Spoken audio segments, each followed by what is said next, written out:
الحمد لله الذي نزل الفرقان على عبده ليكون للعالمين نذيرا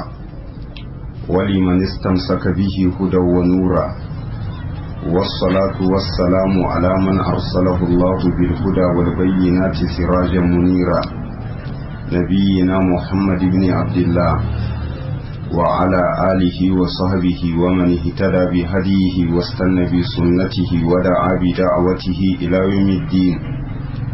أما بعد فإن أصدق الحديث كتاب الله وخير الهدي هدي محمد صلى الله عليه وسلم وشر الأمور محدثاتها فإن كل محدثة بدعة وكل بدعة ضلالة وكل ضلالة في النار amma ba'du godiya ta tabbata ga Allah tabaraka wa ta'ala da dukkan wani dangi na yabo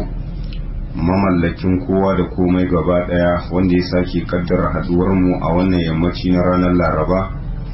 20 ga watan Rabiul Akhir shekara ta 1433 bayan hijiran manzon Allah sallallahu alaihi wasallam daga Makka zuwa Madina wanda ya dace ma 14 ga watan uku shekara ta 2012 takaitaccen lokaci ne wanda muka saba gabatar da takaitaccen darasi na tafsirin alkur'ani har yau da taimakon Allah subhanahu wa ta'ala muna da cikin sura ta 6 a bangaren lissafi suratul an'am kafin darasi na yau ba laifi idan da 'yan tambayoyi suna iya gabata. Wa alaikum salam.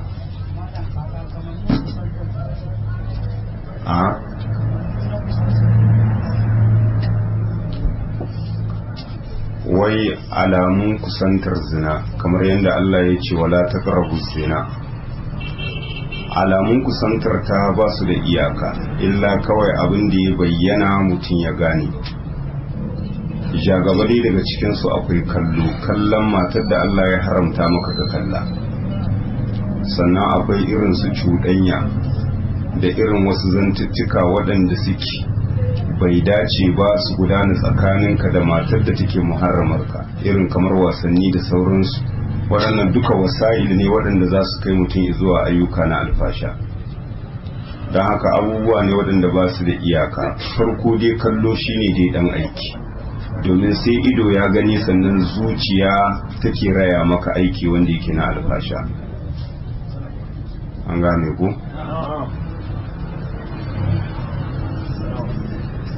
A takaice dai duk abin da zai zamanto wasila zuwa wannan alfasha haramun ne, kamar yadda ubangiji ta'ala ya ce mana wala taqrabu zina innahu kana fahishatan wa sa'a sabila. Na'am.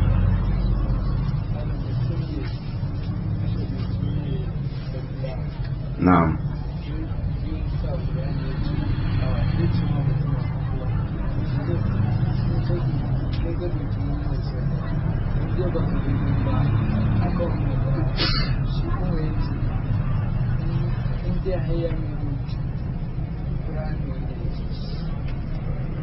Wani misali mutum ne ya daukar maka salula, misali ya sace maka abu,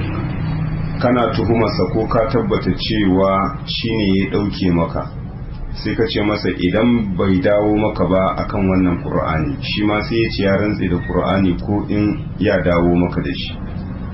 Magiya ce ka masa da alkur'ani cewa ya dawo maka da salularka, shi kuma ya yi rantsuwa da alkur'ani cewa ba zai dawo maka da ita ba. To iya abin da yake kan shi sai ya dawo maka da salularka, sannan kuma sai ya kafara ta rantsuwa, shine ciyar da miskini 10 ko kuma tufatar da su ko kuma ɗan tabawa. In bai samu ɗaya daga cikin wannan ukun sai ya azumin kwana 3. Wannan shine kafarar rantsuwa da yi da alkur'ani cewa ba zai dawo maka da kayanka ba. Kai kuma wannan da kace ka sanya masa qur'ani, magiya ne ka masa, ka hada shi da alkur'ani cewa ya dawo maka da salularka. An gane ko? Shi kuma wannan rantsuwa da yi rantsuwa ce akan saba ma Allah. Duk wanda ya rantsuwa akan saba ma Allah subhanahu wata'ala to bai halatta ya saba masa, saboda wannan haƙƙi ne ba naka ba, na jama'a ka ɗauka. Kai rantsuwa kace ba za ka mai da wannan haƙƙi, kaga rashin mai da wannan haƙƙi saba ma ubangiji tabaraka wata'ala ne. To iya abin da yake kanka karka saba masa, dawo ma da jama'a haƙƙinsu. wannan rantsuwa da kai kuma sai kai kafara akan ta shine kenan ciyar da miskini 10 ko tufatar da su ko yan tabawa. Idan baka samu ɗaya daga cikin wannan uku sai kai azumi 3 shine iya kafarar rantsuwar, kamar yadda ubangiji tabaraka wa ta'ala ya labarta mana a cikin suratul ma'ida. na'am.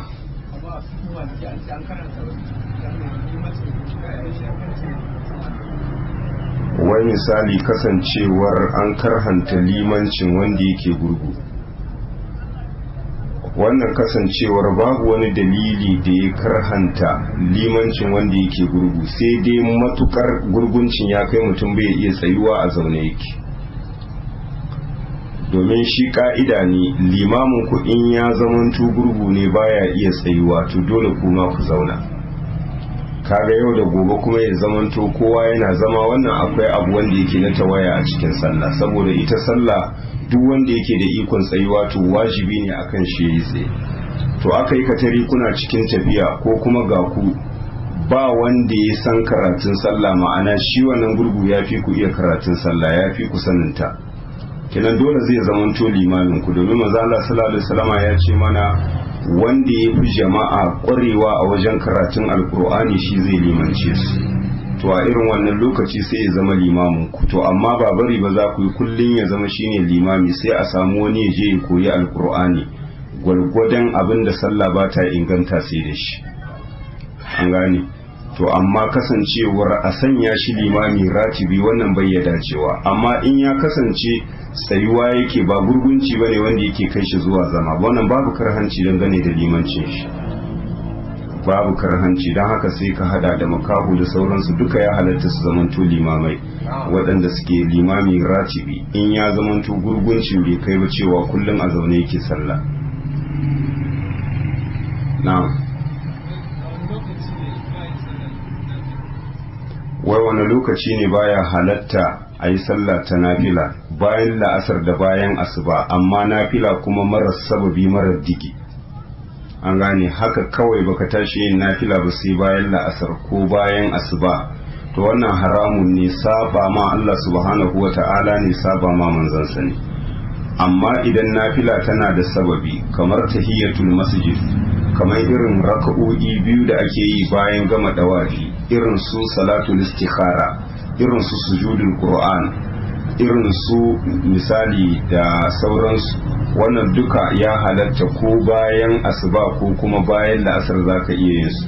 irin raka'atul fajr idan ta kuce ma mutum kafin sallar asuba, to ba laifi bayan gama sallar asuba kai tsaye yana iya tashi ya rama ta. yana da dama ta biyu shine ya bari idan rana ta hudu ta dan ɗaukaka kuma ya rama. duk nafila wadda take da sababi ita ba ta cikin hani, amma wadda take marar digi wannan haramun ne bayan la'asar sai idan rana ta fada. haka bayan asuba babu wata nafila haka marar digi, kawai sai idan rana ta hudu. don haka yace la salata ba'da al-asr hatta taghruba ash-shams wala salata ba'da as-subhi hatta taqulu ash-shams, amma irin su tahiyatul masjid duka ba sa cikin wannan hani. na'am.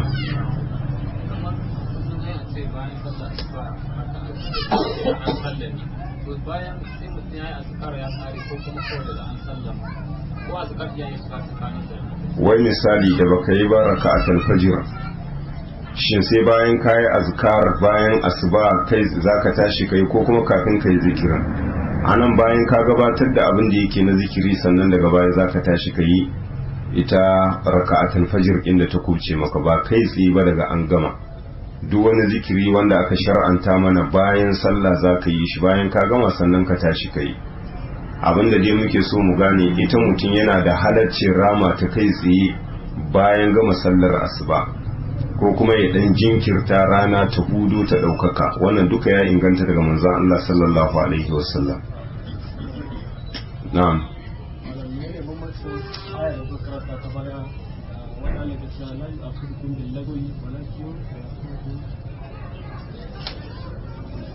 da wace aya kuma?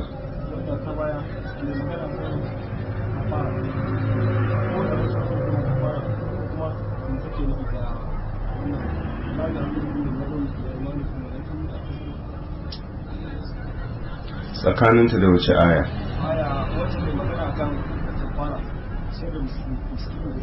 ita kin ce aya ɗaya ce mai magana akan ciyar miskini ko wannan la yu'akhizukum Allahu bil-lagwi fi aymanikum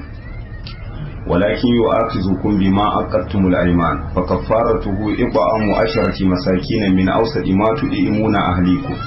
aw kiswatuhum aw tahriru raqaba faman lam yajid fa siyamu 3 ayyam ذلك كفارة أيمانكم إذا هلفتم واحفظوا أيمانكم كذلك يبين الله لكم آياته لعلكم تشكرون. ita ce dai ayar. wace aya? da aibarta da alaka wannan aiba tana magana bace akan kafara ta rantsuwa, ita wannan tana maganar akan rantsuwa da Allah yake kama mu da ita, shine abin da zuciya ta kudurci. wannan kuma aiba shi da bambanci da wanda da farkon ita wannan aya, da bima aqattumul ayman da bima kasabat qulubuhum kasabat qulubukum dukkan su ma'anar su dai basu da bambanci.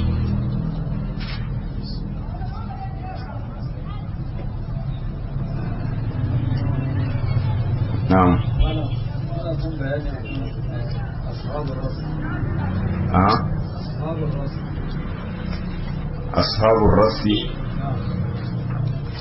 ashabur rasi wasu jama'a ne na daban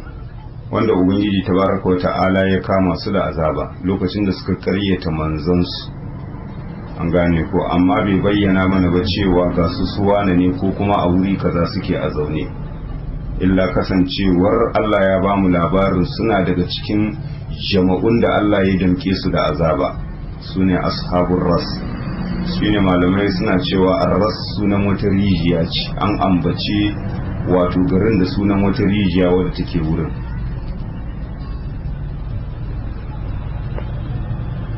kuma bai bayyana mana ba cewa ga annabinsu.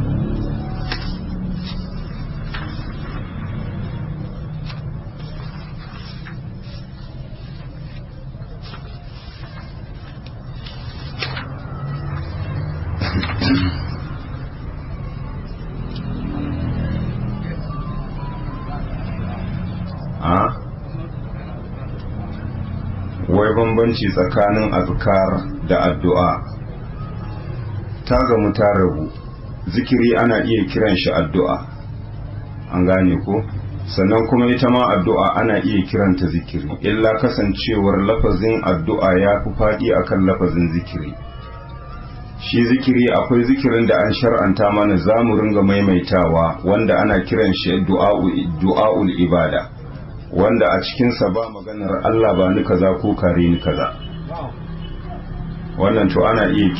kiran shi zikiri, kamar wanda za ka yi ta maimaitawa domin neman dacewa da gidan aljanna kuma dan neman Allah ya tsiratar da kai game da gidan wuta. Ita kuma addu'a kasancewar akwai du'a'ul mas'ala, shine wanda za ka ɗaga hannu, ya Allah ba ni kaza, ya Allah kare ni kaza. Kenan ta gamu ta rabu. Zikiri yakan iya ɗaukan ma'anar addu'a, domin duk wanda zai ce ya Allah ba ni kaza, ya Allah kare ni kaza, wannan ya ambaci ubangiji tabaraka wa ta'ala, za a iya kiran shi zikiri. Darasi da ya gabata da taimakon Allah tabaraka wa ta'ala mun tsaya ƙarshen aya ta 145. Fadar Allah subhanahu wa ta'ala, qul la ajidu fi ma uhiya ilayya muharraman ala qa'imin yat'amu illa an yakuna maytatan aw daman masfuhan aw lahma khinzirin fa innahu rijs aw fisqan uhilla li ghayri Allah bih faman yadhurra ghayra baghin wala adin fa inna rabbaka ghafurur rahim. Wanda bayani ya gabata akan ayar, ubangiji ta'ala ya umarci manzansa cewa ya faɗa ga mushrikai, la ajidu fi ma uhiya ilayya muharraman ala ta'imin yaqa'u, ce da su ni ban samu ba wani abin haramtawa ga mai cin abinci da zai ci game da abin da aka yi mun wahayi, illa an yakuna maitatan, sai dai idan ya zamanto mushe ne. Wannan mushe ubangiji ta'ala ya turo min da sakon cewa haramun ne, audaman masfuhan ko kuma jini wanda yake mai kwarara. Na shiga karkashin mushe shine abin da ya gabata a waccan aya wadda ke cikin suratul ma'ida, حرمت عليكم الميتة والدم ولحم الخنزير وما أهل لغير الله به والمنخنقة والموقوذة والمتردية والنتيهة وما أكل السبع إلا ما ذكيتم وما ذبح على النصب وأن تستقسموا بالأزلام. الشاهد أنان كنان المنخنقة دا الموقوذة دا المتردية دا النتيهة دا أكيلة السبع wannan biyar suna shiga karkashin lafazin maita dan karka takaita lafazin anan kawai kace mushe shi kadai ne haramun, dole waɗancan sai ka ciro su. shine yace illa an yakuna maitatan, wato sai idan ya kasance mushe ne, audaman masfuhan ko kuma jini wanda yake mai kwarara. Idan aka ce addamul masfu shine dabba idan tana raye aka huda ta jini ya tsiyayo, to wannan haramun ne a sha. ko haka nan idan aka yanka dabba jini wanda yake mabi wuka wanda yake kwarara shi ma haramun ne. Amma duk jinin da yake cikin tsoka da jini wanda yake sandararre shine kamar hanta kamar saifa, to wannan ba sa daga cikin abin da aka haramta mana, domin sunna ta manzon Allah sallallahu alaihi wasallama ta tuge mana waɗannan biyu, kamar yadda hadisi ne sahihi riwaya ta Abdullahi dan Umar Allah ya kara masa yadda yake cewa naji manzon Allah sallallahu alaihi wasallama na fadar cewa uhillat lana maitatani wa daman, an halitta mana mushe biyu da jini biyu. sai ya ce fa ammal maitatan fal jarad wal hut, mushe biyu wanda aka halitta mana shine kifi da fara. sai ya ce wa ammad daman faqihal wal kabid, jini biyu wanda aka halitta mana wato ita ce saifa da hanta. to don haka anan kenan a maita sai ka toge duk wani mushe wanda yake na teku da kuma duk wani mushe wanda yake ba shi da jini mai gudana a jikinsa kamar fara. shine sai ya ce audaman masfuhan ko kuma jini wanda yake mai kwarara, shi ma sai ka toge waɗancan jina ne biyu, hanta wato da saifa. sai ce aula hama kinzirin, ya ce ko kuma naman alade. a nan da aka ce naman alade an ambaci galibin abin da ake amfani da shi, amma alade gaba ɗayan shi da namansa da fatar shi da kashin shi da kitsan shi gaba ɗaya haramun ne.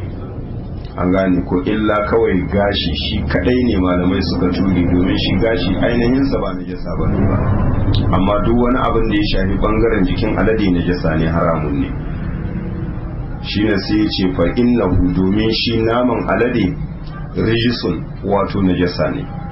an gane ko addamir yaudu ila aqrabil mazkur, fa innahu ai shi naman alade rijisun wato najasa ne. aw fiskan uhilla li ghayrillahi bi, ko kuma abu wanda yake na rashin da'a shine wanda aka ambaci sunan wani Allah akan yankansa. idan aka ce wa ma uhilla li ghayrillahi bi ko kuma wa ma uhilla bihi li ghayrillah, duk abinda aka kirayi sunan wani Allah a lokacin da za a yanka shi shi ma haramun ne, domin lafazin al-ihlal shine wato daga murya. shi kanshi wata ba a ce masa ba al-hilal, domin mutane suna ɗaukaka murya lokacin da suka hango shi, la wata ya tsaya wata ya tsaya, don haka ake kiran shi al-hilal. don haka ɗaukaka murya da faɗar labbaika Allahumma labbaika ake kiran shi al-ihlal. to don haka nan da ya ce wa ma uhilla li ghayrillahi bi, da duk abin da aka ɗaukaka murya akan yankansa ga wani Allah subhanahu wa ta'ala shi ma haramun ne. sai ya ce fa man yurra, duk wanda bukata ta fakar da shi zuwa cin ɗaya daga cikin waɗannan abubuwa da aka zana, ya ci mushe ko ya sha wannan jini ko ya ci naman alade ko ya ci abin da aka ambaci sunan wani Allah akan yankansa, saboda tsananin bukata yana cikin tafiya ba abincin da zai ci, babu kudin saya, ga tsananin yunwa illa mushe kawai ya ci domin ya yi maganin yunwa, shine Allah ya ce gaira bagin, ba halin yana mai zalunci ba, ma'ana ba wata tafiya ba ce ta zalunci ta ketare iyaka, wala adin kuma ba don ketare iyaka ba, ma'ana zai samu wani abinci wanda yake na halak ya ki neman abincin ya ci haram, in dai ba akan wannan hali ba ne, to fa inna rabbaka ghafurur rahim, ka tabbata lalle ubangijinka mai matukar gafara ne ga duk wanda ya tuba sannan majikai ne dangane da bayansa mu'minai, don haka ya halitta mana cin abin da ya haramta mana lokacin da bukata ta fakar da mu. An gane wannan aya dai abin da muke so mu gane, karka taƙaita abubuwan da suka haramta a shari'a akan wannan aya, sai ka ɗauko waccan aya hurrimat alaikumul maita, sannan kuma ka je ka lalubo a cikin sunna ta manzon Allah sallallahu alaihi wasallama, domin akwai hadisai ingantattu waɗanda suka haramta mana wani abubuwa daga cikin dabbobi da sauran abubuwa waɗanda suke na ci da sha. Don haka duk littafin da ka koma in ma na hadisi ko na fiqhu zaka samu malamai sun yi babi shine babul a'imati wal ashriba, baban da ke bayani dangane da hukunce-hukuncen abinci da abin sha. Yau za mu tashi kenan aya ta 146. A'udhu billahi minash shaitanir rajim. Qala Allah tabaaraka wa ta'ala: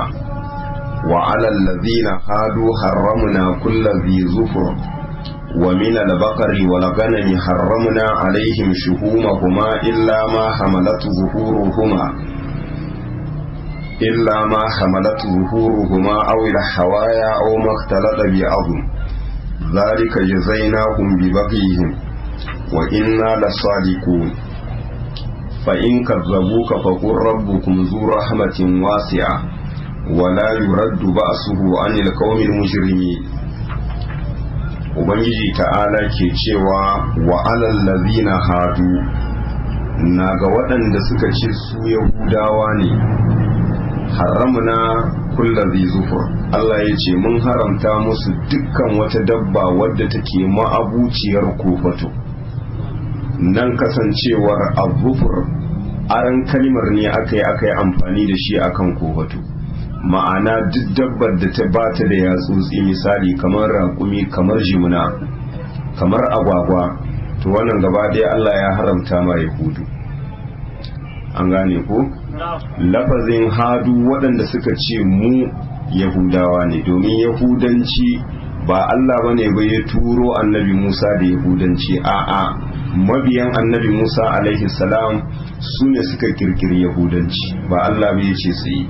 Kamar yadda su ma Nasarawa su suka kirkiri Nasaranci, ba annabi Isa alaihi salam ya zo da Nasaranci.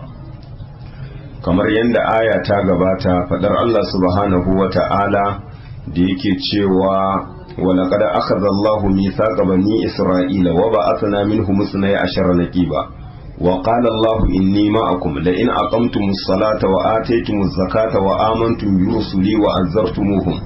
wa aqarrtumullaha qardan hasana la ukaffiranna ankum sayyi'atikum wa la udkhilannakum jannatin tajri min tahtiha al-anhar faman kafar ba'da zalika minkum faqad dalla sawa'a sabil. Can dai da yake cewa wa minal ladhina qalu inna nasara akhadna mithaqahum,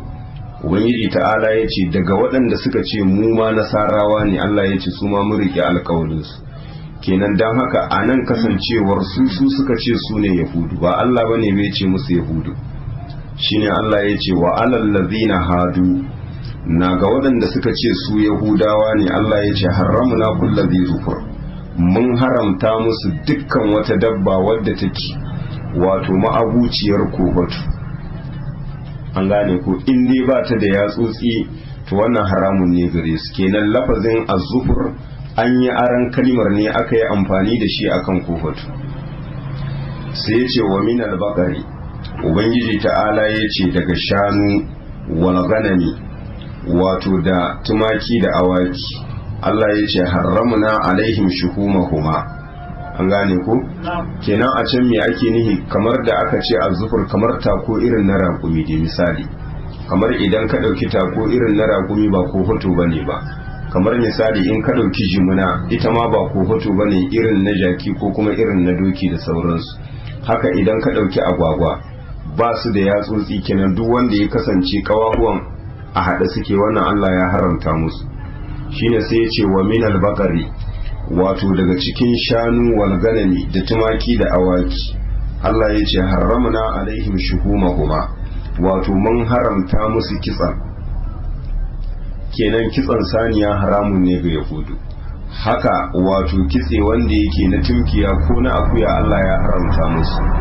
me ake nihi da wannan kitse shine wanda idan an fasa cikin dabba wannan kitse da ake huddowa Allah ya haramta musu cin shi an gane ko sai ya ce illa ma hamalatu zuhuruhuma wato sai dai abin da gadan bayan ita saniya ko tunkiya ko akuya irin kitse wanda yake hawa gadan baya to shi wannan Allah ya tubi yana daga cikin abin da aka halatta musu sai ya ce awil hawaya ko kuma wanda ɗiyan hanji suka ɗauke shi misali domin idan ka ɗauki ɗiyan hanji za ka samu wani nau'i na kitse wato ya rike shi to wannan duka ubangiji tabaraka wa ta'ala ya halitta musu shi kenan iya abin da aka toge sai ce au makhtalada bi abu ko kuma wanda ya cuɗanya da wato kashi duk wani kashi wanda ke akwai kitse a jikinsa da tsoka wadda wato kitse ya ratsa cikinta to shi ma wannan yana daga cikin abin da ubangiji tabaraka wa ta'ala ya tuge musu cewa ba laifi wannan za su iya ci an gane ko shine ubangiji ta'ala ya ce zalika jazainahum bi baghihim wannan haramtawa da muka musu dangane da cin kitse ubangiji ta'ala ya ce mun sakauta musu ne da zaluncinsu me yasa ukuba ce ubangiji tabaraka wa ta'ala ya musu domin kasancewar sun kashe annabawansa sannan kuma sun hana wasu su fahimci addini sannan kuma sun ringa karɓar cin hanci wato daga hannun mabiya tare da kuma cin dukiyar jama'a ta hanya wadda take haramtacciya ma'ana irin sabawar da suka ma ubangiji tabaraka wa ta'ala shine Allah tabaraka wa ta'ala sai ya kalli abin da suka fi so daga jikin dabba sai ya haramta musu shi shine kitse don haka kuma ya tabbata a cikin sahihai riwaya ta Jabir Allah ya kara masa yadda manzon Allah sallallahu alaihi wasallama wato ke cewa kasancewar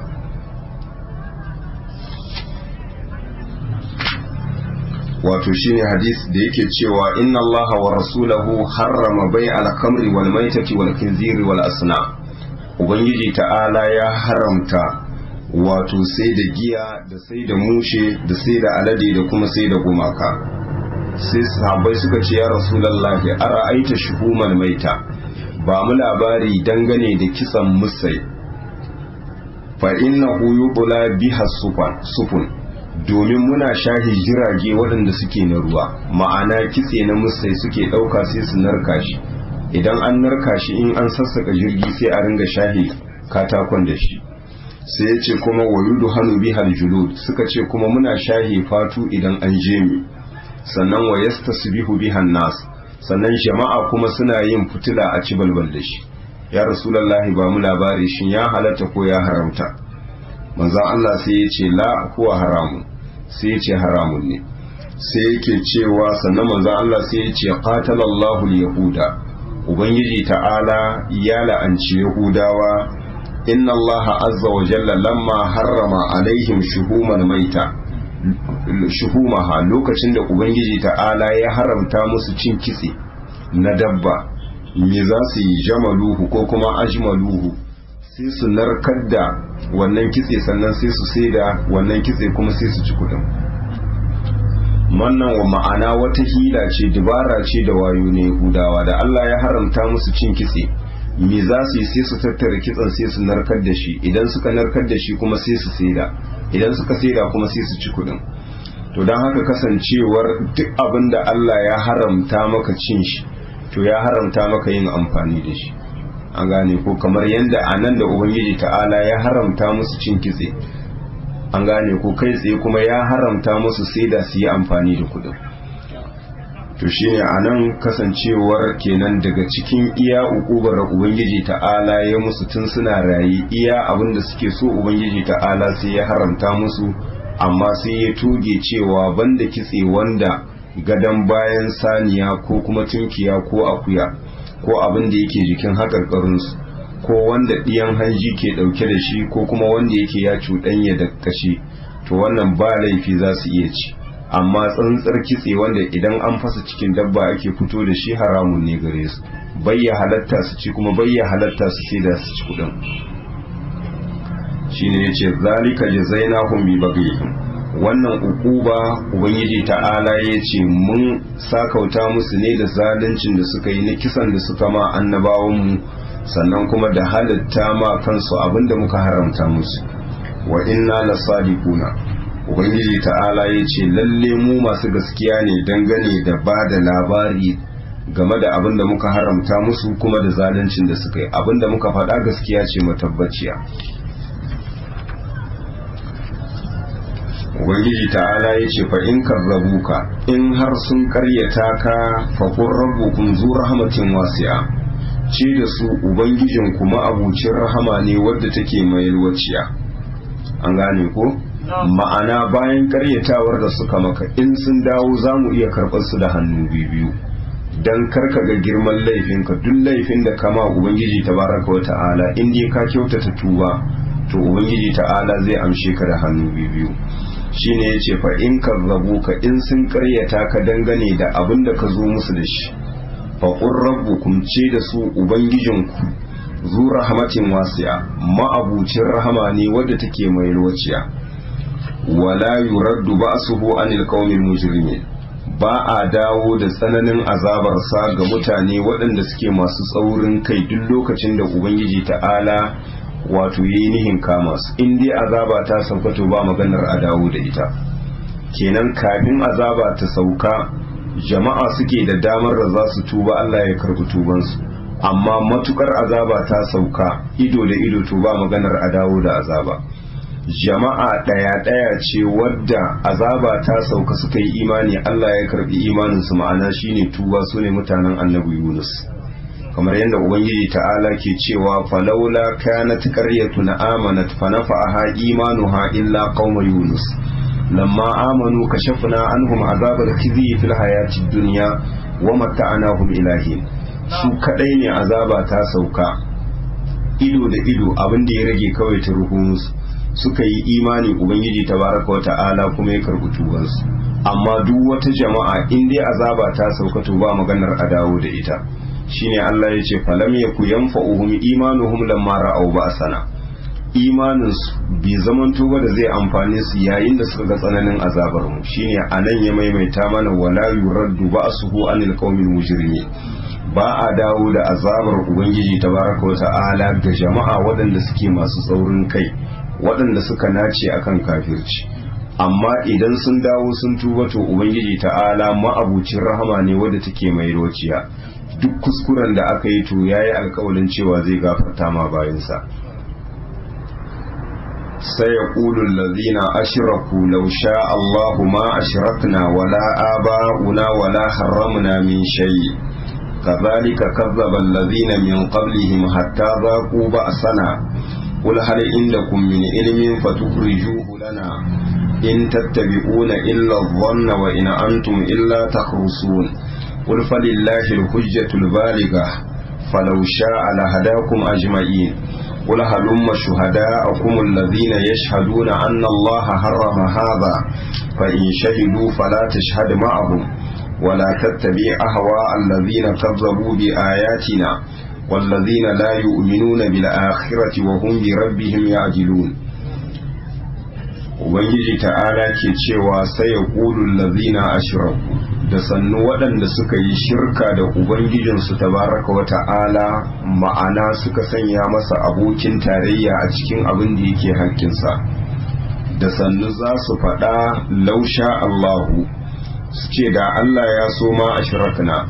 ai da ba mu yi shirka ba wala aba'una ko uwayenmu waɗanda suke gabaninmu wala haramna min shay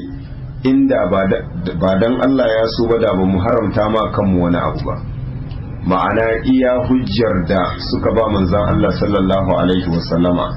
cewa shirkar da suka yi da haramta ma kansu waɗannan abubuwa bahira da sa'iba da wasila da ham cewa Allah ne ya so da haka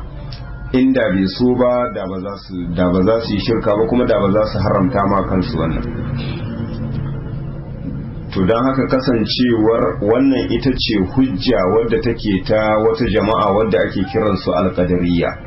wanda suke cewa kafircin kafiri da imanin mumini duka Allah shine ya nufata kuma shi ya so an gane ko a nan abin da za mu ce da su kasancewar lalle ubangiji tabaraka wa ta'ala shi ya kaddara ma kafiri kafirci, shi ya kaddara ma mumini imani, amma ya yarda da imanin da mumini yayi amma bai yarda da kafircin kafiri ba. don haka kuma wannan ba hujja bace ba wadda za ta amfane su a wajen ubangiji tabaraka wa ta'ala. Ainihi ubangiji ta'ala shi ya kaddara komai, amma duk abin da Allah ya kaddara akwai hikima. Shi ya halicci kafirci amma bai yarda da shi ba, kuma shi ya halicci imani kuma shi ya yarda da shi. don haka yace sai yaqulul ladina ashraku, da sannu waɗanda suka yi shirka da ubangiji tabaraka wa ta'ala za su faɗa maka law sha Allahu ma ashrakna, da Allah ya so da mu yi shirka ba. An gane ko a can sai ka iske akwai nahnu wala aba'una wala harramna min dunihi min shay, shine sai suka ce wala aba'una ko mahaifanmu waɗanda suka gabace mu su ma da ba su yi shirka ba, wala harramna min shay, da ba mu haramta ma kanmu wani abu ba. Ubangiji ta'ala ya ce da su kazalika kazzaba allazina min qablihim, kamar yadda kuka faɗa waɗanda ke gabaninku, wato su ma haka suka faɗa, ma'ana kamar yadda suka faɗa ma manzon Allah sallallahu alaihi wasallama irin wannan hujja. Ubangiji ta'ala ya ce wanda ke gabaninsu na al'ummu waɗanda suke kafirai haka suka faɗa. Hatta za ku ba a sana, Ubangiji ta'ala ya ce har sai da ya kai lokacin da suka ɗanɗani tsananin azabarmu, ma'ana yadda suka karyata ka suka ba da wannan hujja, to haka waɗanda ke gabaninsu haka suka faɗa, suka karyata manzannin da Ubangiji tabaraka wa ta'ala ya turo musu har sai da suka kai lokacin da suka ɗanɗani tsananin azabarmu. Ubangiji ta'ala ya ce kul ga ya musu hal inda kun min ilmin fatukhrijuhu lana, shin wai kuna da wani ilimi da wata hujja ko wani littafi wanda zai ba da labarin cewa Ubangiji ta'ala shine ya nuface ku da wannan shirka kuma ya yarda da ita? In har kuna da wata hujja to ku zo mana da ita, ku bayyana mana mu gane. Ubangiji ta'ala ya ce in tattabi'una illa dhanna, ba komai kuke biya ba face zato wanda yake na ƙarya, wa in antum illa takrusun, ku kuma ba ku zamanto ba face wato ƙarya ce kuke yanka ku jingina ma Ubangiji tabaraka wa ta'ala. don haka za mu iske aya a cikin suratul a'raf fadar Allah subhanahu wa ta'ala wa idza fa'alu fahishatan qalu wajadna 'alayha aba'ana wallahu amarna biha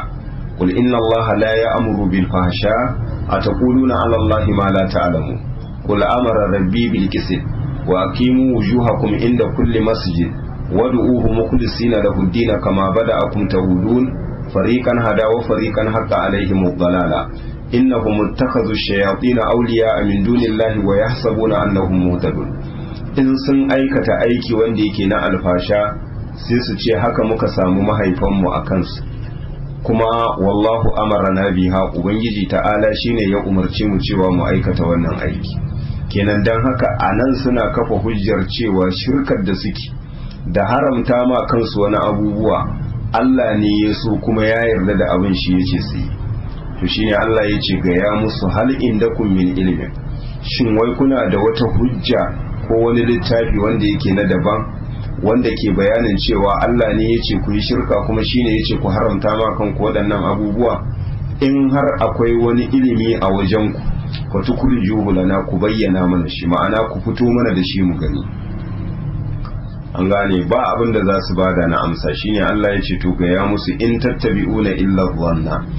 ba komai ba kuke biya face zato wanda yake na ƙarya,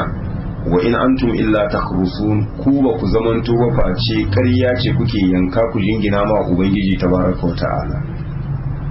Wannan kenan hujja ta mushrikai, in suka saba ma Ubangiji tabaraka wa ta'ala su ce shine yace sai. Don haka kuma wannan hujja baya halatta mumini ya kafa hujja da alƙadarin Ubangiji tabaraka wa ta'ala akan aiki wanda yake na sabo, haramun ne. قل فلله الحجة البالغة فلو شاء لهداكم أجمعين. Ubangiji ta'ala ya ce ga ya musu falillahi alhujjatul baligha, hujja wadda take mai kai matuƙa a wajen gamsar da bawa na ga Ubangiji tabaraka wa ta'ala, ma'ana shi ke da hujja wadda take mai kai matuƙa wanda babu wani kokonto da zai rage tare da ita. falau sha'a lahadakum ajma'in, da ubangiji ta'ala ya so da ya shiryar da ku gaba daya. Ma'ana kasancewar batar da batacce da shiryar da shiryayye wannan hikima ce ta ubangiji tabaraka wa ta'ala. falau sha'a da Allah ya so lahadakum ajma'in, da ya shiryar da ku gaba ɗaya. Kenan kasancewar lalle shirka shi yayi nihin ku yi da haramta ma kanku waɗannan abubuwa, amma ba dan ya yarda ba, an gane ko. dan haka yace wala yarda li ibadihi al-kufr, ubangiji ta'ala bai yarda da kafirci game da bayinsa, amma imanin mumini Allah yana so yana kauna kuma ya yarda da shi. sai yace kul halumma shuhada'akum allazina yashhaduna anna Allah harrama hadha,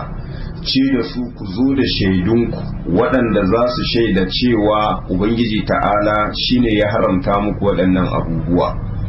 an gane ko wancan wanda ya gabata ma ja'alallahu min bahiratin wala sa'ibatin wala wasilatin wala aham, shine Allah ya ce kul halumma shuhada'akum, ce da su ku zo da shaidunku yashhaduna, su ba da shaidar annallaha harrama hadha, cewa ubangiji ta'ala shi ya haramta muku waɗannan abubuwa. fa in shahidu, idan sun shaida, ubangiji ta'ala ya ce fala ta shahada ma'ahum, kar ka sake ka shaida tare da su, domin shaida su shaida ce wadda take ta ƙarya ba hujja. wala tattabi ahwa allazina kazzabu bi ayatina, kar ka sake ka bi son zuciyar waɗanda suke ƙaryatawa da ayoyinmu. wallazina la yu'minuna bil akhirati, waɗanda ba sa imani da yini wanda yake na ƙarshe. wa hum bi rabbihim ya'dilun, wato su ne suke daidaita wasu halittu da ubangijinsu a cikin shine a cikin ibada. wa hum bi rabbihim ya'dilun, su ne suke daidaita wasu bayi tare da ubangiji tabaraka wa ta'ala a cikin iya abin da yake haƙƙinsa shine ibada. ko kuma ka ce ya adiluna ay yushrikuna, su ne suke shirka da ubangijinsu, su dau wani abu mai sunan ibada su sarrafa ma wani bawa. kenan ba kowa yake shirka da ubangiji tabaraka wa ta'ala sai wanda ya kafirce ma yinin alkiyama. dan haka kenan anan rashin imanin su ne da yinin alkiyama ya kai suke hada bautar Allah subhanahu wa ta'ala da wani, sannan suke haramta ma kawunansu abinda ubangiji tabaraka wa ta'ala ba shi ya haramta musu ba.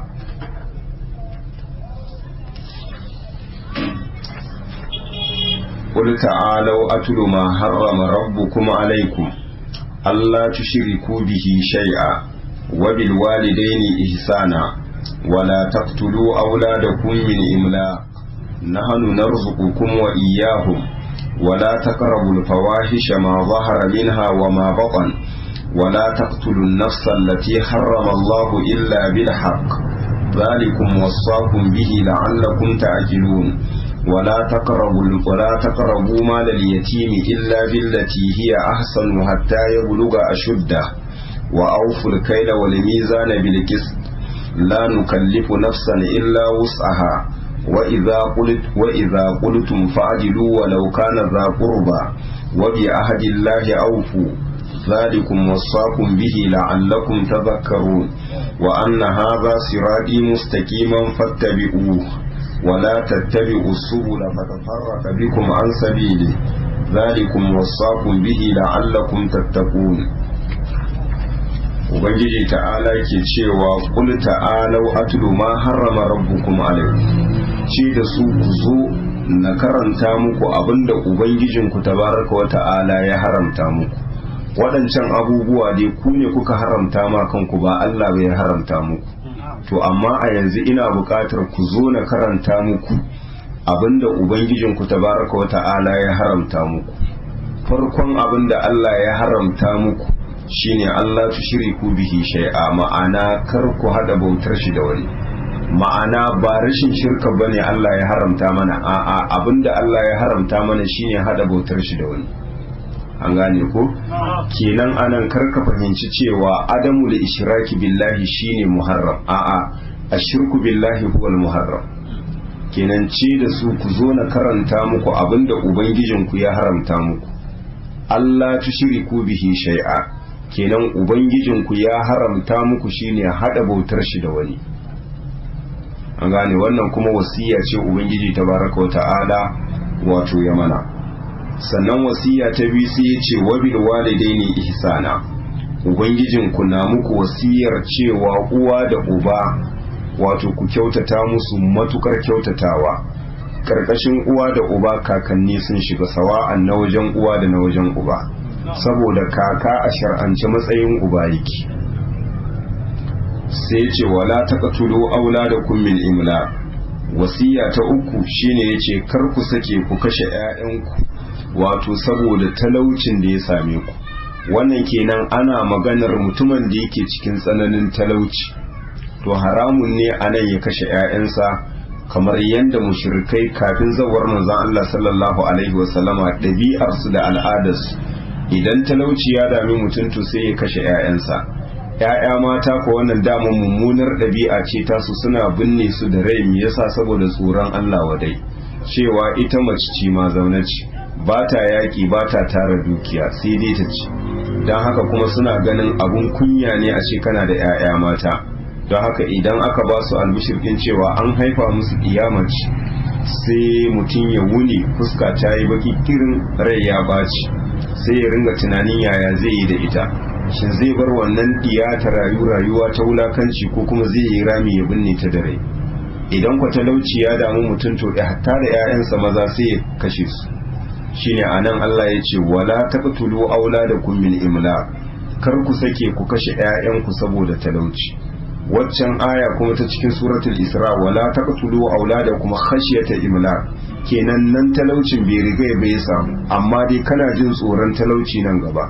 to tsoron talauci kar ya sanya ka kashe 'ya'yanka. Haka in talaucin ya same ka kar ka kashe su, gaba ɗaya wasiya ce ta ubangiji tabaraka wa ta'ala. Shine sai ya ce nahanu narzuqukum wa iyyahum, wato ku da su 'ya'yan Allah ya ce gaba ɗayan ku mu muke azurta ku, don haka cin ku da shan ku nauyi ne wanda yake kanmu, kamar yadda Allah ya ce wa ma min dabbatin fil ardi illa ala Allah rizquha wa ya'lamu mustaqarraha wa mustawda'aha kullun fi kitabin mubin.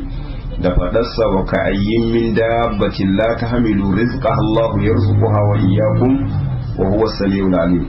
Da fadarsa kuma wa amur ahlaka bis salati wastabir alaiha la nas'aluka rizqan nahnu narzuquk wal aqibatu lit taqwa. To shine anan yace nahnu narzuqukum wa iyyakum, ku da ƴaƴan ubangiji ta'ala yace gaba ɗaya mu muke azurta ku. Can cikin suratul Isra sai yace nahnu narzuquhum wa iyyakum, kenan wannan ƴaƴa da kuke tsoron talauci Allah yace kar ku kashe su, kenan ƴaƴan mu muke azurta su da ku kanku. Kenan anan kuma kasancewar talaucin da kuke ciki kar ya sanya ku kashe ƴaƴanku. Kar ku manta kafin ku kawo wannan lokaci har ku samu ƴaƴa wa yake azurta ku? Mu ne muke azurta ku. Kenan dan haka talaucin da kuke cikin mu za mu yayi muku. Kenan talaucin da ya same ku kar ya kai ku zuwa kashe ƴaƴanku. Kenan jin tsoron talauci kuma hallo kar ya kai ku zuwa kashe ƴaƴanku. Kenan na daga cikin jin tsoron talauci shine kasancewar bin wata hanya domin kankanta ƴaƴa, cewa in na tara ƴaƴa ina zan samu abincin da zan basu. Da irin mummunan tunanin da kafirai suke sama jama'a ta mumine cewa wai wurin noma ya yi karanci a doron ƙasa, saboda haka nan gaba idan aka sakar ma mutane mara su cewa su yi ta aihuwa, kenan jama'a za su kai adadin da ba za a samu abincin da za a ba su ba. Yanzu saboda wani mugun tunani a cikin wannan sati wai taro ne aka yi a kasashen turai cewa wai ruwan sha ya yi karanci, a nan gaba ruwan sha zai yi wahala a duniya, wanda duk shekara dubu da dubunnai da suka wuce ruwan da Allah ya yanka ma jama'a gashi taba shi ma ba a yi ba, amma yanzu taron da ake so ake a shagaltar da mutane wai ruwan sha a duniya yayi karanci, bayan Allah ya ce wa in min shay'in illa indana khaza'inu wa ma nunazziluhu illa bi qadarin ma'lum. Da fadarsa can wa anzalna minas sama'i ma'an bi qadarin fa askannahu fil ard wa inna ala dhahabin bihi laqadirun. Ruwan da ake sha ubangiji ta'ala shi yake saukar da shi daga cikin sama kuma ya zaunar da shi a cikin ƙasa. Amma wannan duk wani tunani ne wanda yake na banza, kuma da hanya ta siyasa wadda take ta shagaltar da mutane, a bata musu lokaci, a gurbata musu tunani, neman ruwa kadai ya shagaltar da su, kar su kula da abin da zai amfane su. Don haka ake matse shi sai a ce a ai lokacin zafi ne ya zo, mutane adadin jama'a suna yawaita amfani da shi, amma wallahi wannan duka tunani ne wanda yake na banza, wanda a nan kusa ya ishe mu aya lokacin mulkin Ba'are mai nasara, lokacin da aka kawo wani gwamna shine Abu Umar, wanda ana maganar cewa ruwa ya yi karanci ya ce a bude shi kowa ya sha, in ya kare kuma kowa ya san inda shi ruwan ya kare. Wallahi duk wata hanya ce ta siyasa ta badda hankalin mutane su kasa lura da inda aka dusa, ya zamanto ta wannan hanyar da za ku koma baya da 'ya'yanku da ku kanku ba za ku yi abin da zai amfane ku, kuma umarni ne wanda yake zawa daga koli can wajen su waɗanda suke makiyan Allah, su ne suke sanya ma shugabanninmu irin wannan tunani, kar a bar mutane su saki. Kenan idan aka sakan muku ruwa kun samu kwanciyar hankali ta wannan bangare da duk wani abu, kenan in kuwa samu kwanciyar hankali za ku ci gaba ta bangaren ilimi da bangaren duk wani abu da ka sani. To don haka kasancewar duk wani abubuwa ne waɗanda suke na zalunci, don haka a nan shine Ubangiji ta'ala ya ce ku da 'ya'yan naku gaba ɗaya mu muke azurta ku, an gane ko ba kai ba kake ɗaukan ma kanka, gaba ɗaya nauyi ne wanda Allah ya ɗaukan ma kansa, duk abin da ya halitta shi zai ba shi abinci, illa kasancewar kawai ka kama sababi ka tashi ka je ka nema, amma kai ba ka halicci abincin da zaka ci, Ubangiji ta'ala shi ya hure maka shi, iya sababi ne ka tashi ka je ka nema. Idan ka je nema ba karfin ka bane ba dabarar ka bane ba za ta baka wannan abinci, Ubangiji tabaraka wa ta'ala fadalar shi ce da rahama shi, sai ya ce wala taqrabul fawahisha ma zahara minha wa ma batan, kar ku sake ku kusanci wato alfasha wadda ta bayyana da wadda ta buya, ma'ana duk wani aiki wanda yake mummuna haramun ne wato ga jama'a ta mu'mine su kusance shi. don haka kasancewar anan kasancewar malamai suka ce shine irin kasancewar alfasha a lokacin jahiliya, akwai wadda take ɓoyayya akwai wadda take kuma a bayyane, ma'ana akwai waɗanda suke yin zina a fili, akwai waɗanda kuma kasancewar suke yi a ɓoye, shine ubangiji ta'ala anan gaba ɗaya ya haramta mana, illa kasancewar lafazin alfawahish jam'i ne na fahisha. Idan aka ce fahisha duk wani aiki wanda yake mummuna na haramun wanda ubangiji tabaraka wa ta'ala bai yaso,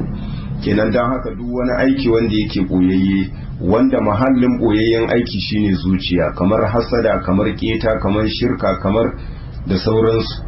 Sannan abin da ya bayyana shine duk abubuwan da gababuwa suke aikatawa na saba ma ubangiji tabaraka wa ta'ala, shine Allah yake mana wasiyar cewa kar mu kusance su. Wala taqrabul fawahisha, kar ku kusanci miyagun ayyuka, ma zahara minha, abin da ya bayyana daga cikin su wa ma baɗan da duk wanda ya buya, mu kakkaɓe zuciyarmu dangane da duk wani mugun aiki, gababuwan waɗanda suke mabayyana mu tsarkake su dangane da duk wani aiki na alfasha. Wala taqtulun nafsal lati harrama Allahu illa bil haqq, kar ku sake ku kashe rai wadda ubangiji tabaraka wa ta'ala ya haramta kashe ta wato sai da gaskiya, ma'ana sai ta aikata abin da ya cancanta a zubar da jininta, kamar yadda manzo Allah sallallahu alaihi wasallam ke ce mana la yahillu da mumri'in muslim illa bi ihda thalath الطيب الزاني والنفس بالنفس وتارك لدينه المفارق للجماعة da sauransu. Sai ya ce zalikum wasakum bihi la'allakum ta'qilun, wato wannan abin da nake karanta muku ubangijinku ne ya muku wasiya da shi don ku hankalta ku kadaita shi a cikin ibada. Sai ya ce wala taqrabu malal yatimi, kar ku sake ku kusaci dukiyar maraya illa billati hiya ahsan, sai dai da hanya wadda take mafi kyau, ma'ana tattala dukiyar shi a juya ta domin ta karu har ya kai lokacin da zai shiga hankalin shi a damƙa masa dukiyar shi, amma ta hanyar banna haramun ne mutum ya kusanci dukiyar maraya. Zaka kusance ta da ci, amma ci wanda yake da halin gwalgwado in kai mabukaci ne, kamar yadda ubangiji ta'ala yake cewa wato waman kana faqiran, yake cewa faman kana ganiyan falyasta'fif wa man kana faqiran falyakul bil ma'ruf. Kenan idan talaka ne ba laifi zai kusance ta, amma da hanya mafi kyau, kenan bakin gwalgwadon iya wahalar shi zai iya ci, sannan kuma ya juya wannan dukiya domin ta bunƙasa. Shine Allah ya ce kar ku sake ku kusanci dukiyar maraya illa billati hiya ahsanu, wato sai da hanya wadda take mafi kyau, hatta ya buluga ashudda, har ya kai lokacin da zai kai wato matukar karfinsa, mai ma'ana ya shiga hankalinsa, a jarraba shi a gane cewa ya iya mai da dala 2 ta zama dala 5. A wannan lokaci sai a kawo shaidu, sai a danka masa dukiyar shi, kamar yadda bayani ya gabata a cikin suratul nisa. Sai ya ce wa auful kaila wal mizana bil qist, ku cika zakka da sikeli wato dan wannan bil qisti da adalci. Ma'ana idan za ku ma mutane awo, in ma awo wanda yake na zakka ko awo wanda yake na sikeli, to ku tabbatar da adalci. Iya abin da yake haƙƙi na jama'a ku cika musu. La nukallifu nafsan illa wus'aha, ba ma dura ma rai wani abu sai gwargwadon iyawarta. Ma'ana in kayi bakin iyawarka, abin da ya kuskure to wannan ubangiji tabaraka wata'ala ya yafe maka. Idan za ka yi awo tsakaninka da Allah, in dai zakka ne to ka cika shi, in sikeli ne ka daidaita bakin iyayenka. Idan an samu kuskure to wannan kuma al'amari ne na ubangiji tabaraka wata'ala, kayi iyawarka. Shine Allah ya ce la nukallifu nafsan illa wus'aha, ba ma kallafa ma rai wani abu sai bakin gurgurdan iyawarta. Sai ya ce wa idza qultum fa'dilu, idan za ku yi fada, ubangiji ta'ala ya ce ku yi adalci dangane da abin da za ku fada, ko mun kusacin ku da mutum, kamar yadda ya gabata, ya ayyuhallazina amanu kunu qawwamina bil qisti shuhada'a lillahi walau ala anfusikum aw al walidaini wal aqrabin in yakunu ganiyan aw faqiran fallahu awla bihima. al-aya shine yace wa idza qultum, idan za ku yi fada fa'adilu, ku yi adalci, walau kana za qurba, ko da wanda za ku yi fada dangane da shi ma'abucin kusaci ne gare ku, kenan ko mahaifinka ne ko ɗanka ne ko mahaifiya, in dai za ka yi fada game da su to ka yi adalci. wa bi ahdillahi au, dangane da alkawalin ubangiji tabaraka wa ta'ala ku cika. Ma'ana duk wani alkawali da kuka yi tsakaninku da ubangiji tabaraka wa ta'ala ko kuma tsakaninku da bayansa, to ku cika alkawalin. zalikum wasaqum bihi la'allakum tadhakkaru, wannan abin da ake faɗa muku wasiya ce da ubangiji tabaraka wa ta'ala ke muku ku jama'a ta mu'minai,